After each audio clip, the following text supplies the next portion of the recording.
ससुरा बड़ा पैसे वाला। अरे नालायक, सारी रात बाहर आवारागर्दी करता है और दोपहर तक सोता रहता है। क्या माँ, इतना अच्छा सपना देख रहा था, बस मैं करोड़पति बनने ही वाला था कि तुमने मुझे जगा दिया।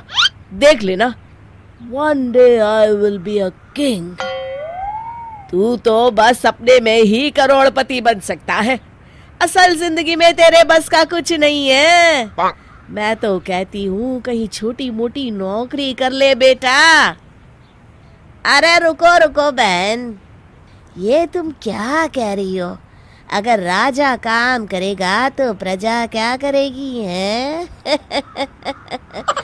मेरा भांजा तो राजा बनेगा, इसलिए तो मैंने इसका नाम राजा रखा है बहन। आज मैं अपने भांजे के लिए करोड़पति सेठ की लड़की का रिश्ता लेकर आया हूँ। और फिर राजा की शादी सेठ करोड़ीमल की बेटी के साथ हो जाती है। राजा शादी के बाद अपने ससुराल में जाकर रहने लगता है और अपने ससुर के पैसे अपनी मौज मस्ती में उड़ाने लगता है।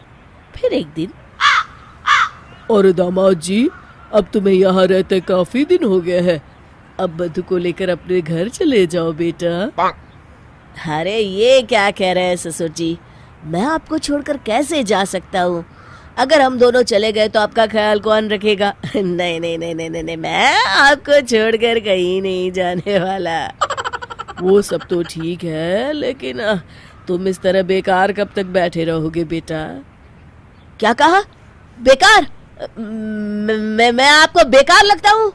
अरे मैं राजा हूँ, और वैसे भी आपकी ये सारी दौलत तो मेरी ही है, फिर मुझे काम करने की क्या जरूरत है?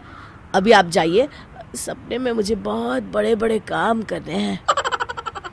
अच्छा तो ये बात है, दामाद को सुधारने के लिए मुझे दूसरा तरीका अपनाना पड़ेगा।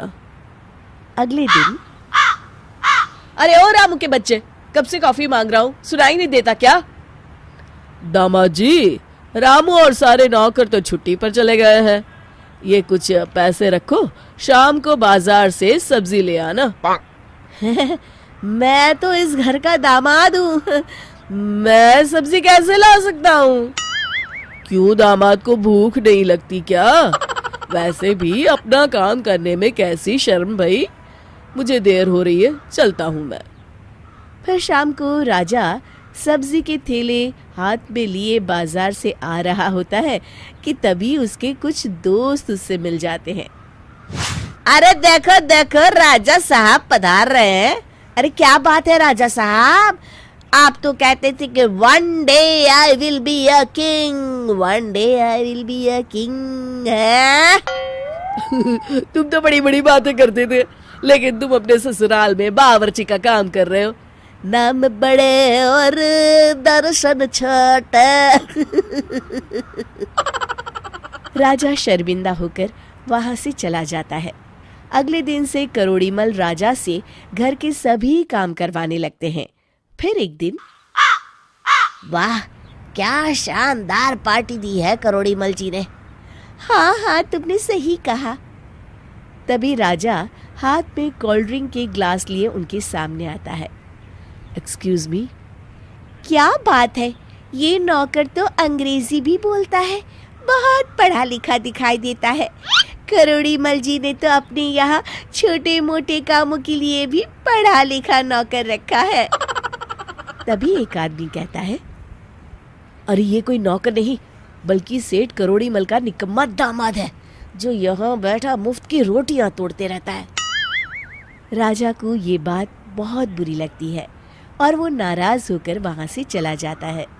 अगली सुबह, चलो मधु, आज से हम मेरे घर में रहेंगे, आज से मैं अपनी मेहनत से पैसे कमाऊंगा। क्या आप सच कह रहे हैं? वाह दामाद जी, अब तुम्हें अपनी जिम्मेदारी का एहसास हो गया है, यही तो चाहता था मैं। और इस तरह राजा अपनी पत्नी के साथ एक नई जिंदगी की शुरुआत करने लगता है।